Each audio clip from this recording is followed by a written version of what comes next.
Russell Wilson, Super Bowl champion, the guy we were talking about letting cook at the beginning of the season. Hibachi Russell Wilson that turned to shrimp ramen Russell Wilson by the end of the season doesn't make this team better. It doesn't make this team a Super Bowl contender. So whenever we go to Dan and Dan starts talking about, well, it's cheaper, that's a bad decision. That's a bad idea.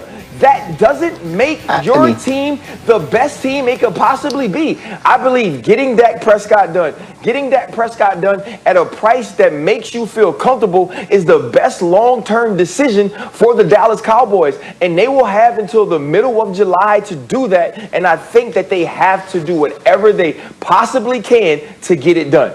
That has been their best long-term decision for 2 years. We have no evidence that suggests they're going to get it done.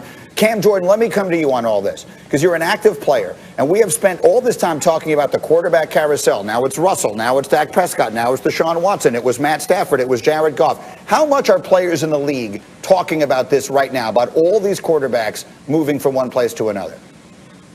I mean, with free agency pending, a lot of players are focusing on what's ahead of them. So, for analysts to be analyzing this situation, whatever happens, happens. Again, I'm going to tell you, like I told you early on, I'm sitting here with my popcorn. I'm watching all of it, and I'm enjoying it. In my mind, I always push loyalty because I do love the idea that a franchise pays the players that it brings in. But you realize that it is a business. So I'm on both sides, but I'm sitting here just enjoying all of it. Well, let me give you something else to think Cam's about. lying, Greedy. Cam's lying. What's he lying about? Cam is lying. Unless they come to the Saints, of course. This is what Cam does. Cam is going to be a great analyst. We talked about this last year at the Super Bowl, but Cam is lying. Cam knows that the players in the league are talking about what's happening in Dallas. They're talking about what's going on with Dak. See, right now, because, I was on TV when I was playing. Right now, Cam is double dutching. He's like, I don't want to really say nothing that's going to be front page news. I don't really want the Twitter warriors to get at me. But Cam knows that these folks are texting about this in the league. They're talking about it in the league because just like they were all very aware when Russell Wilson said, I'd put on that black and gold and go play in New Orleans, they're very aware about what's going on with Dak Prescott for the Dallas Cowboys or with the Dallas Cowboys. All right, I got to I'm gonna say this I'm watching everything unless it involves the Saints, and then I pay attention. Okay. Perfect spot to leave it for the moment. We have ass off every single day to make you proud, and I'm very proud to be a part of the Bird Gang in the Red Sea. So let's get started.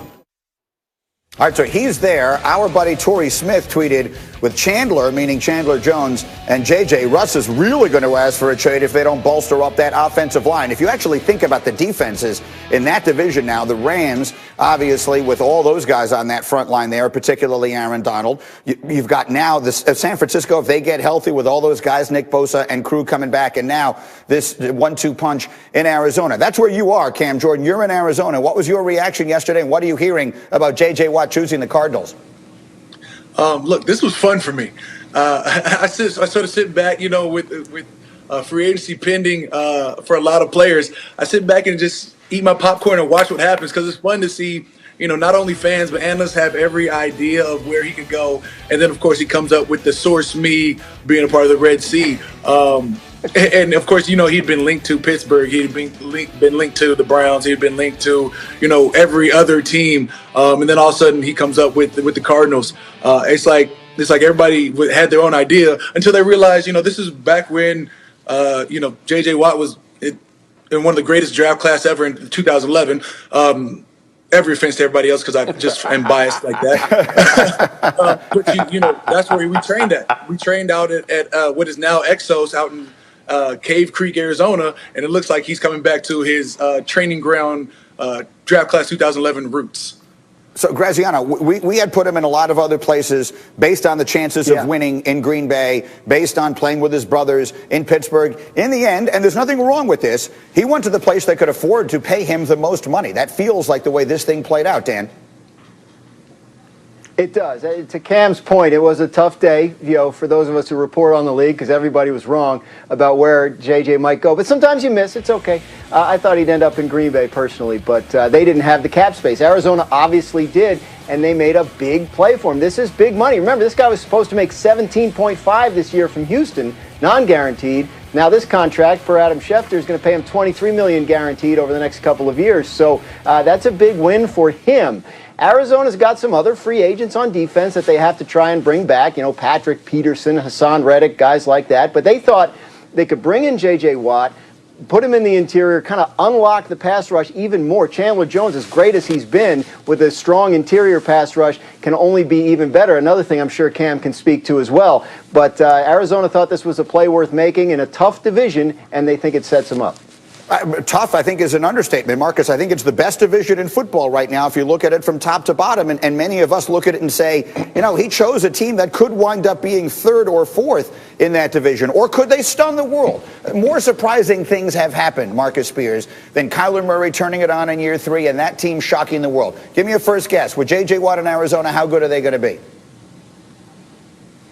They're going to be very good, G. Not only because of his skill set. Look, he has familiarity, too, with Vance Joseph, which I think played into this and how they want to rush the passer. Vance is real electric with his blitz packages. But with J.J., you don't have to send extra guys. Makes you a better defense when you can commit guys on the back end defensively in that division with now Stafford and Russell Wilson and Jimmy G potentially coming back for San Francisco. So he's a big upgrade. If Kyler can get back to form when he was injured to playing at that MVP level early in the season like he was, that makes them formidable in their division, let alone talking about a playoff berth. So that's the story in Arizona. Our next stop this morning is in New Orleans, where Drew Brees is 42 years old, and everyone's expectation is that he's going to announce his retirement, and then he posts this video of himself working out like crazy.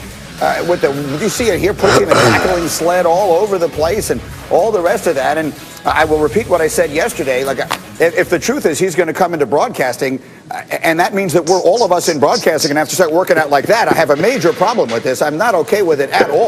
But Cam Jordan, again, I think from the outside, all of us have expected or are expecting that Drew Brees has played his last game. As a teammate, when you watch that video, what is your expectation?